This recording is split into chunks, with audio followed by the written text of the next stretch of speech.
Because we just are not bored enough anymore.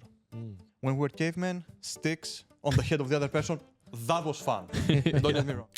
Ride around every now and then, but it's not that I can kickflip anymore. Yeah. I never could, but that's a different discussion. I'm quite curious how much people will actually do a thing if they can't post about it anymore. Yeah, exactly. Like, yeah, for real. Like a weird example, like the Strava. Now we have the ultimate anti-boring device. Do you know what it is? The thing in your pocket. It's that thing! Vasileios, welcome to the studio today. Really happy to have you, to be honest, here at the podcast. Well, thank you very much for inviting me here. It's really an honor to be in the podcast. I didn't expect such a reception from the Spaces Talk Summit, and I really appreciate the fact that you reached out to me and to have me here. It really means a lot to me. Yeah, of course. I mean, it was funny. I think it was on a Monday or something. We both had the exact same idea, but he was 5 minutes earlier sending you the invite. So I was like, what? Okay, it's cool that we had the same vision and the same thought after hearing your presentation at the conference that we both went to. That's really amazing, amazing. I actually missed it, but I heard so many people talk about it. I had FOMO, like really bad FOMO. So I was like, we need to have this guy because I want to know your story. Yeah. Well, I mean, if you had FOMO, maybe we should start this episode the way I started the presentation. Okay. In the we should. in Spaces Summit. I think it's really important we do that. Okay. Let's dive into it. So I think it's more. I do a small introduction of myself so that the people right there know who they're talking to or who they're listening to this time. So my name is Vasileios Nikolopoulos. I am currently working with Bol.com for an aggregate of 4 years and a couple of months, and I say aggregate because I've gone away and come back in the meantime. Mm-hmm. I have more than 10 to 12 years of software engineering experience. 15 if we go aggregate when you're working 2 jobs. I don't know if that counts, but been there, done that. Have a bachelor's in informatics telematics, a master's in internet and computer technologies and architectures, and a PhD in software and self-aware and context-aware Internet of Things systems. Yeah. Nice. Impressive. Skynet. Some embedded stuff. Yeah. And I've worked in many industries, starting from digital publishing, going to scientific research, then moving on to cyber industrial security. Glorified way of saying packet sniffers for factories, guys. It's not that fancy. Then retail, entertainment media, again retail. At some point, I ran my own company, outsourcing software engineers to US, all sorts of things. And with that, I have to ask you, could you do a brief introduction of yourself, please? For myself? Yeah, sure. So Anthony Mundir. I work at Bol for 3 years now. First as a principal tech lead, now as an engineering manager. Before that, I also work in different tech functions. Also studied information science. I live in Arnhem with my wife. Oh, that's kids. nice. Yeah. Cool. I'm not going to ask him because he knows the trick, because he fell right into my trap. Shit, I did what? Okay. No, you see, what I did right there just now is I created context. I started by giving a very professional presentation of who I am. I just introduced myself with all my credentials and what I've done and what not. Yeah. So I set the context that this is a professional introduction, and you jumped in saying, I've worked as that, and I've done this, but I just asked you to introduce yourself. Only at the end you said, I live there. Yeah. Right? Mm-hmm. And this is what this is all about. Like, right now, just by creating a small piece of context, I put you in a business-like mindset that as if you had to introduce your business self, your work self. And I'm afraid that recently the society has started turning context being more and more work-centric. And this is, I think, the main point of this episode, that what is the context we operate in, what's the context we would like to operate in, and how can we break out of this pattern, recognize it, and use it maybe to our advantage potentially. So with that, I think it's best if I reintroduce myself, because I'm not as arrogant as I allowed myself to show. That was on purpose. Please go for it. So hi, my name is Vasileios Nikolopoulos. I'm 34, originally from Greece. I live in Nieuwegein with my wife Maria, and every time I say my wife, that tiny voice in my head really wants to do a Borat impression and say, my wife! What? We just talked about this. But okay, I feel you. So, yeah, we live in Nieuwegein with our dog Hectoras. We've been in the Netherlands now for 7 years. And yeah, we've done a lot of stuff over our lives which don't necessarily relate to our work. I mean, I've been playing music in bands for a long time. I've been making video games. What else? I'm trying to think. Top of my mind. I've had my own podcast, which was more like a Greek afternoon TV show with cooking and and like the astrological signs and stuff like that. So I've done a lot of things that are not necessarily my work. Yeah. And like I said, I feel that just by creating context, we forget who we really are. We forget what this is all about, and we forget to enjoy ourselves. True. And this is not something that happens by mistake, let's say. So I grew up in Greece. I came to the Netherlands at the age of maybe 27, something like that. I don't remember anymore. Mm-hmm. And in Greece, parents really want their kids to become one of the two things. Can you guess what that is? Make I would say doctor. one. Lawyer. Yes. Nice. So you could very well be honorary Greeks. If you want, after the podcast, I can give you your Greek citizenship. We passed.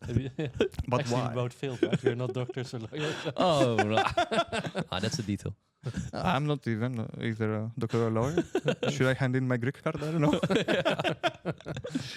That you have to leave the country. Yeah. The shame. They could not handle it. Oh no. I can't. But why? Why do parents want this for the kids? It's two reasons. One is a very simple one. They want to brag. They really want to say, oh, you know what? My doctor is a lawyer. Oh yeah, my doctor is a brain surgeon. Yeah. Nah, right? But there's Makes sense. a second reason, much deeper for me. Mm. You see, Greece has been a country that's very recent, let's say. We got our independence from the Ottoman Empire in 1821, with a couple of years trying to get more lands back. And to do that, we got in big debt with Western countries. Mm. Because someone needed to bankroll all this stuff, right? It's not something that happens. Yeah. And has been in debt to Western countries up until pretty much about now. We never broke out of that circle. But True. if a country owes, then the citizens of the country owe money as well. Mm-hmm. This is something that trickles down into you. And the people of Greece have often been overworked and underpaid. Yeah. Doing a very quick research on Google, just to give you some statistics, and using very accurate data I found in an infographic in Google Images, great source of information. The average Greek works approximately 234 work days per year, and to give you a contrast for the average Dutch person, that's 177. Oh. So we're talking about 1/3 increase. Oh. And then your average salary increase, your median salary, might I say better, is 1,400 euros. Mm. And a rent that makes sense is approximately 800 to 900, excluding utilities. Yeah. Well. So you can imagine that it's not fun living there. There's a reason I'm over here. Okay. Right? Yeah. I'm not by mistake. Yeah. Yeah, that's tough though, and you will definitely feel that in culture and everywhere, right? Absolutely, you feel it everywhere. And parents really yearn for their children to not have to face the same struggles they do. Yeah. So a doctor and a lawyer earn good money. Stability. Exactly. Yeah. They want their kids to have a good financial stability so that they can prosper. But in the process of doing that, they forget everything that has to do about being happy, being healthy, having a healthy marriage or family or whatever you want to do with your life, right? Mm. So that's why parents push their kids to go that way. Yeah. Now, how does that relate to me? It means that from a very young age, I connected my self-worth to my net worth. Whatever net worth meant at the time. Whether that was like a shiny Pebble on the beach that I could show to the other kids and say, hey, look what I got here. Or I got good grades at school. Or after that, I was quick to finish my bachelor's. Or then I was ready to go to work. I chasing the money, the titles. And in the process of doing all that, like I told you, I played in bands for lots of years, but I don't anymore. Why? Because it didn't make any money. I was enjoying it, but it didn't make any money. I didn't feel productive. And there's this small worm in your head that starts saying, you know what? But you're doing that, but is it productive? Is it bringing anything in for you? And you start pushing away things that you like. And you start associating enjoyment with productivity. And that's a bit of a problem, I think. At the end of the day, I stopped enjoying things. I started only being productive, and I feel really lucky being here, telling you this story, telling you about my story. I feel that I might have broken a little bit out of this pattern, not easily. I had my fair share of slaps in the face that made me say, you know what, that's enough. And I'm here as a work in progress, as we all are, saying my experiences, how I see things, maybe tapping into my ancient Greek philosopher a little bit, trying to not see things from my eyes, but see things from a higher perspective. So it's tough being there. Yeah, but I think it's also really interesting and inspiring. It says a lot about you, how you discovered this side of yourself and seeing how you can, break out of like this mindset. What was the point in time when you actually started fighting against that voice or got ideas of like, okay, maybe this is not the way I want to go forward? That's a great question, actually. I think in our lives that we all have those critical growth moments, I would say. Some people have them, some people never get to experience them. It doesn't really matter. But I believe that there are some critical points in your life that you either learn from them or you allow them to control you. One of those critical moments for me that made me take a step back is when I almost had, how you call it, like a panic attack. Oh, yeah.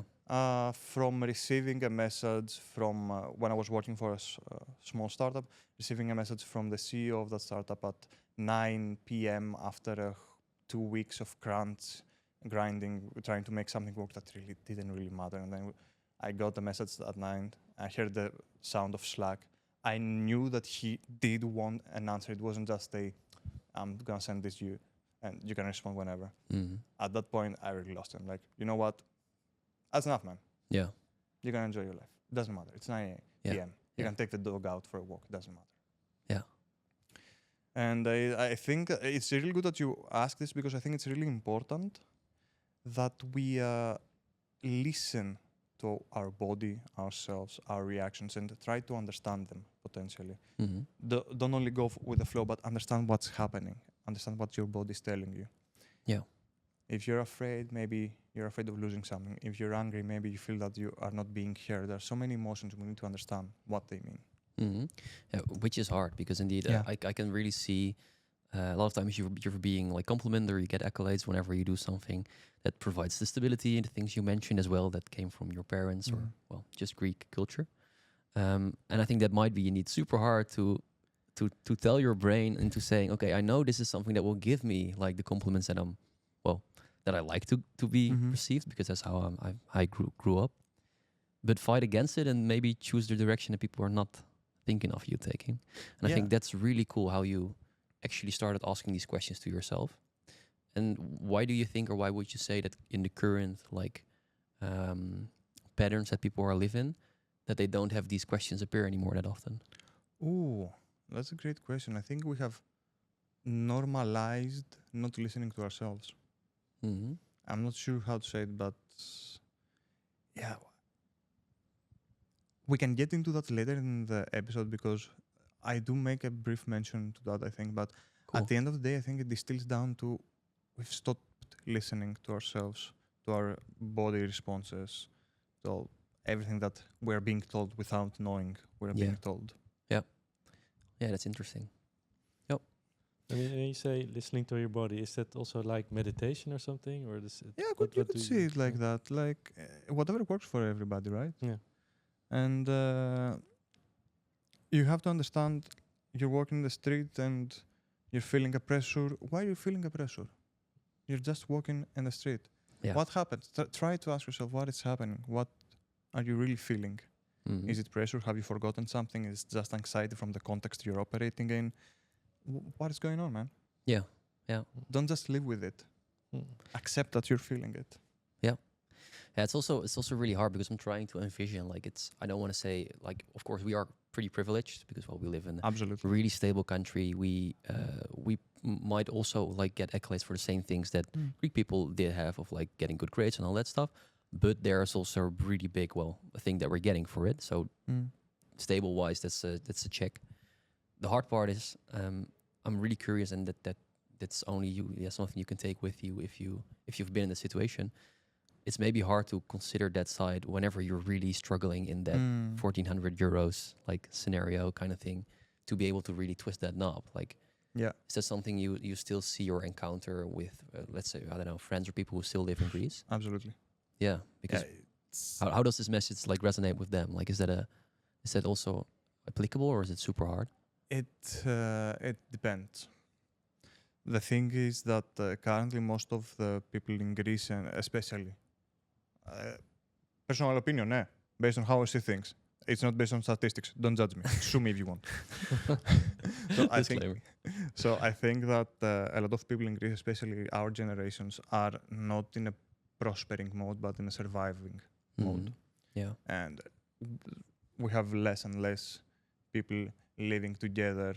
Most people live still with their parents. Like I think the average age of leaving your parents' home right now in Greece is 30-something. Oh. Because you really can't afford to go out. So most people might not be able to resonate with the message I'm delivering today, because it's not a reality for them to be able to break from this pattern, because it is what it is right now. Yeah, right? Makes sense. Then it's not a choice. Exactly, it's not a choice. They have to survive. They have to swallow every panic attack or every struggle they're going through. Yeah, crazy. So would you say that's like a luxury? Like if you have acquired some level of wealth is maybe not the right word, but then there's room for this, for the other side. I think being able to listen to yourself and having the privilege of doing something with this is two different things. So you can still listen to yourself, understand what's going on, and be conscious of what is going on instead of going in autopilot and just accepting what is. So I think sitting down and listening to yourself is something you can do regardless. Now, what you can do about this, that's on you. Okay. And in order to do that, you really need to rediscover yourself, reinvent yourself potentially. Yeah. And this is where it gets to, because right now, like I said, in my personal story, I stopped enjoying things, right? I stopped enjoyment equals productivity, which brings me to a recent trend. Recent equals last 10, 15 years. So recently, I don't know if you felt that as well, but for me, hobbies, and for a lot of people, feel forbidden. If you're doing something, it has to make you like increase your skills, or it has to bring you in money, or you need to share about it on social media and get likes about it. It didn't used to be like that. Yeah. People used to do hobbies just for enjoyment, just for the sake of it. They used to go out and fish and catch 0 fish and then go with their friends and sit down, I went fishing. What do you have? What did you catch? Nothing. How long did you stay? 8 hours. What did you do? Drank 12 beers. Yeah.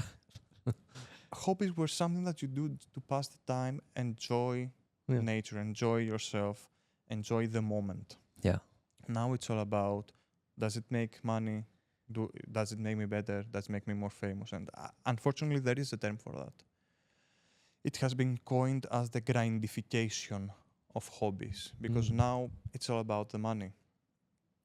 And unfortunately, I feel that we cannot enjoy ourselves anymore. We have to post about it. Yeah.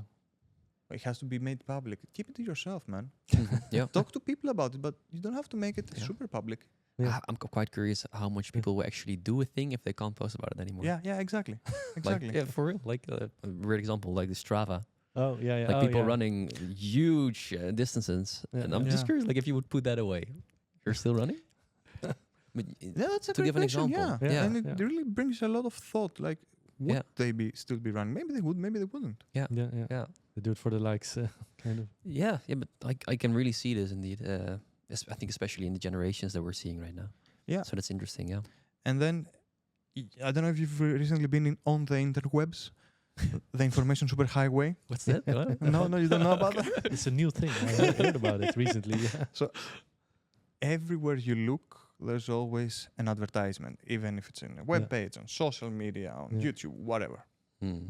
There's an advertisement of someone trying to tell you, hey, you like doing X, let me show you how you can do it better. Yeah. In 3 simple steps, I'm going to teach you how you can play your guitar better. Yeah. Just buy my ebook and you will be better in no time. Yeah.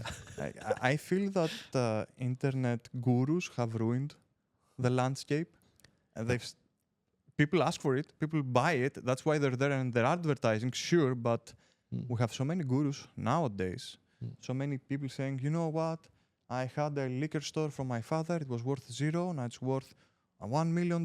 And all it took was me working day and night, having no family, no friends, no hobbies. And that's the way to go. No, man. What the fuck? Yeah. You're right. Yeah. Are you feeling okay? Yeah. Blink if you need help. Yeah.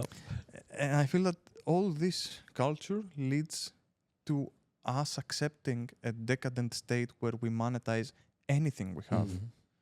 From our hobbies, ourselves, our families, our kids, everything, the very fabric of our own soul, we try to make money out of it. And why? Yeah. Why? There is a very important question. Do you need the money? Do you want the money? Where do you stand on that? And I recently found out about a phrase that Socrates said, that rich is the person who earns a lot of money, but wealthy is the person that knows they have enough. Oh, yeah. Yeah, it's pretty. Yeah, that's pretty true. Yeah. And the question is, when is it enough? I think that every person should draw a line and say, you know what? I am aiming to go up to that. I'm happy if I have this, whether that's a number, an item, an asset, whatever. I'm happy when I get this amount. Yeah. And it's okay to want more as long as you are conscious about it, but never change a moving line. Yeah. Because then you will always want more. And do your hobbies need to be a fuel to you wanting more? Yep. Yeah, it really feels like that line for a lot of people is just floating on top of your wealth that's increasing as well. It's just it's completely liquid, and it's so weird to see that. Indeed, the phrase you mentioned of like knowing whenever it's enough, I think that's crazy. That I think a lot of people don't know that, and they always strive for more. It's become a normality. Yeah, everyone is telling you the sky is the limit. Nothing is enough. Keep going. Brother, I'm a human machine. Yeah. I'm made of meat and brain. I can't do much. Yeah, and do you get more lucky or more happy whenever you've earned a bit more? Yeah, exactly. I Or don't know. is the process of you getting more enjoyable to yourself? If you're enjoying it, cool. Yeah. No problem, man. Yep. But if you're struggling, what's the point? Yeah, true. What are you getting out of this? Yeah. Yeah, someone once told me like every yes you're giving to someone is a no on the things you could have done with the time.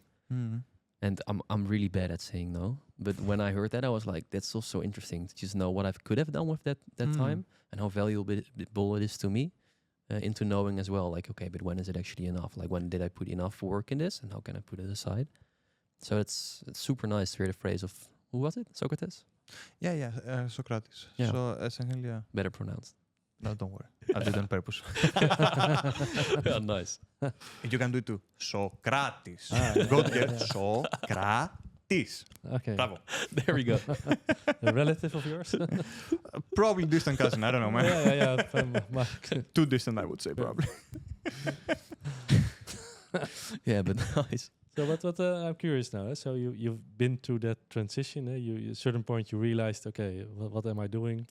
Yeah, is it really bringing me what I would actually like? So what are you doing now with your time? Yeah. Great question. Yeah. Right now, I'm doing something that I am also enjoying but hating at the same time. Okay. I'm renovating my whole ground floor. Oh shit, dude.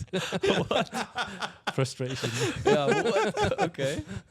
I just ordered the countertop from a famous Swedish brand, Oh. Nordic brand, Ooh. That sounds Okay, nice. yeah. and it actually got to twice the price, and from 10 days it got to 6 weeks of delivery time. Oh. No complaints, but you can do better. Come on, Yeah. be upfront about it.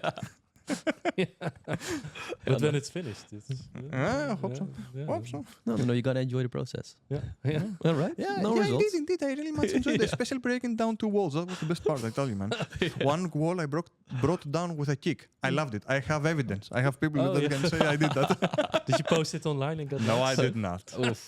I Good. posted nothing of my Okay, renovation okay. online. They don't need me to know. But all that rage came out in that kick. No, I just really wanted to have a man moment. Okay, yeah. Nothing feels manlier than kicking down a wall, right? So that's. There's something that felt a bit manlier. Oh, So I had a crowbar, oh, and I really had to pry apart 2 very stuck together pieces of wood. Oh, man, you don't know how great it feels taking a crowbar and going, I can feel that. picture it. certified man Yeah. moment. yeah. I can definitely. Yeah. No, but jokes aside, for me, at some point I finished with my PhD around 2022, and I found myself with some free time. Yeah. And after that free time was like, what did I used to do instead Yeah. of doing that? Yeah. So after your self-discovery, you've got a lot of free time now. What are you doing with it? Well, that's a great question. I started with playing a little bit of video games, but I really love cooking. I like eating what I cook. I like watching movies, series, reading books. Yeah, a lot. I recently picked up the hobby of buying old motorcycles and trying to fix them and horribly failing. Yeah. Look, Doesn't I matter. was pressing the button to turn on the motorcycle. It didn't work. The previous owner told me it's the cut-off switch, the kill switch. Infinite wisdom. I will short-circuit the kill switch. Don't need it.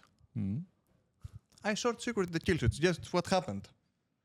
Motorcycle still doesn't work. It's a starter motor. Why didn't I start there? Okay. Yeah, so Well, I'm... at least you had fun. Oh, absolutely. Absolutely. Yeah. Truth is that I'm exploring myself. I'm not there. And the more you grow, the more you learn about yourself, the more you find. And I tried old hobbies that I used to like in the past, like skateboarding. Yeah. I loved it, but my body is not made for it anymore. Yeah. Mhm. Yeah. It's not the same as Yeah. it was, unfortunately. And while it pains me, I must say that I will still ride around every now and then, but it's not that I can kickflip anymore. Yeah. I never could, but that's a different discussion. But I think that's really brings me to a really nice switch in this discussion, because you asked me what I do with my free time, but the question is, how do you get there? How do you find what to do with your free time? Because it's really, really easy to say, just need to explore yourself. Yep. Buy my ebook and I'll tell you all the secrets about it. Yeah. Got me there. But truth is, there's a really nice way to find out what you are like who you are, what do you like, and you're not gonna like it. Okay. You need to be bored. Oh yeah. And when I say bored, I mean bored, not Yeah. Doom scrolling. Yep. I'm bored. Yep. No, I'm talking. Go out. It's raining. Go out in the rain. Have the rain hit you. Have your hands like this, and just sit there. Oh. Consume microphone. Yeah. Do nothing. Like literally, do nothing. Don't check your phone. Don't do anything. You're gonna be standing there and be like, "What am I doing? Do I like what I'm doing right now?"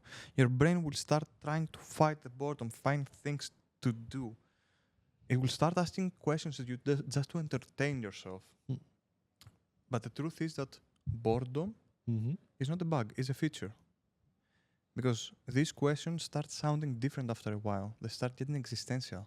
What am I doing? Do I like what I'm doing? Boredom makes you start questioning yourself.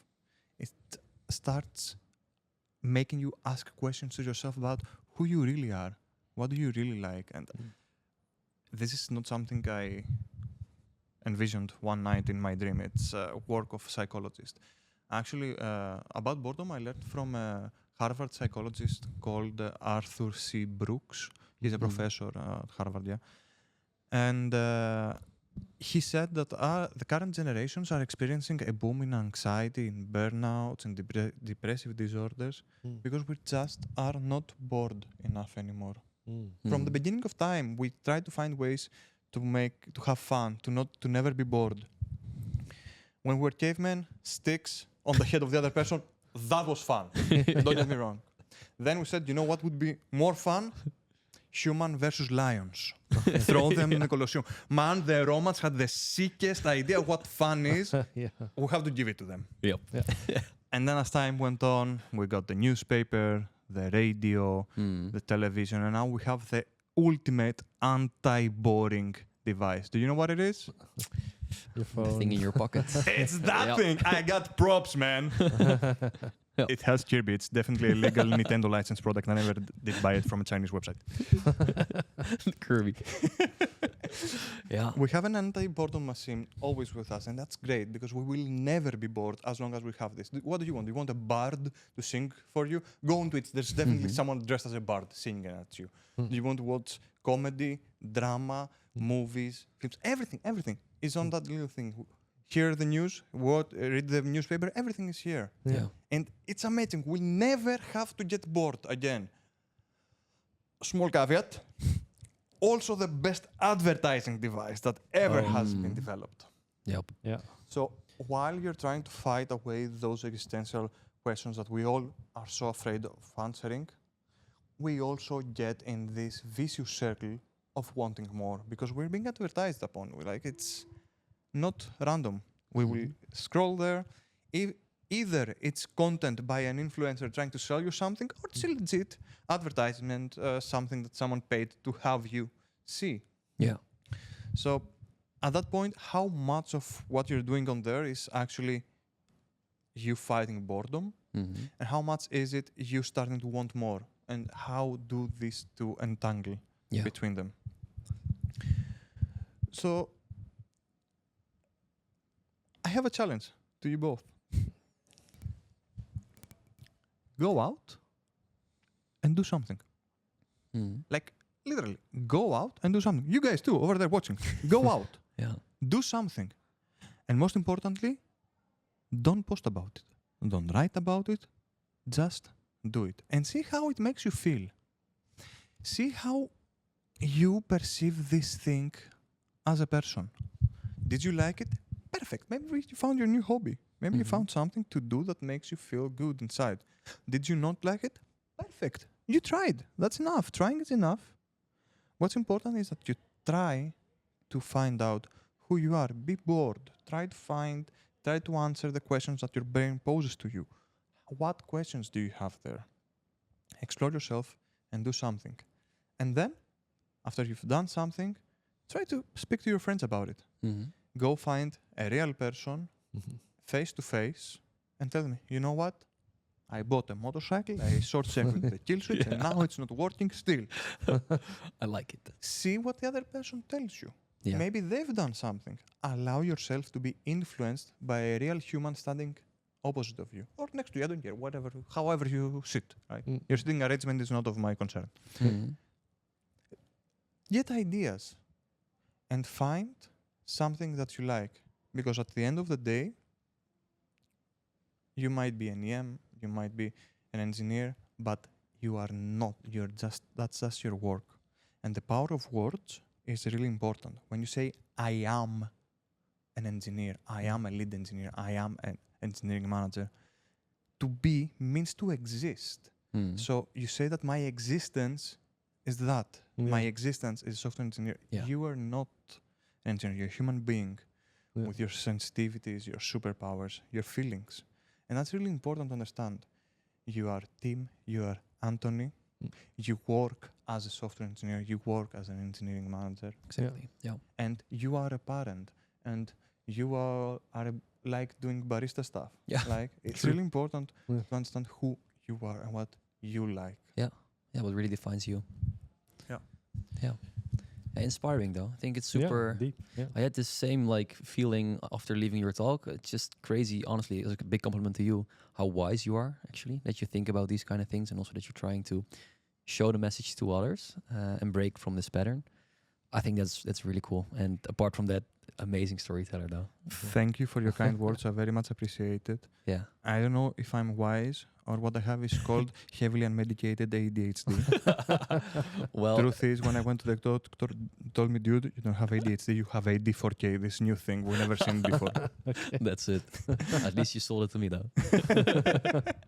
But thank you very much, and again, thank you for getting me here to say this story again for more people to hear, because I think the more I say it, the more people tell me, you know what, I feel the same, or I feel similar, or you know what, I got this out of your talk, and maybe this talk is not for everyone, maybe this is not for everyone, but if what I say helps at least one person, then I'm happy. I feel that I have achieved something. Yeah. And at the end of the day, there are the important parts. Allow yourself to be bored, explore yourself, and go do something and don't post about it. Yeah. 3 things, simple. Will do. Homework. Let's get back on this in a couple weeks. Yeah. I would love to explore that. And For sure. once again, thanks a lot though for being here. Just really like this one. Really resonates with me personally as well. Yeah. So once again, big thanks, and would love to see you again in the future.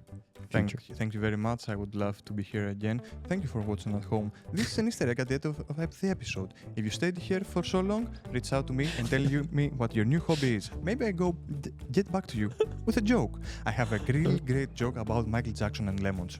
You will love it. I couldn't have closed it better. Okay. Thanks. man. Thanks a lot. Thanks, guys. Ciao, ciao.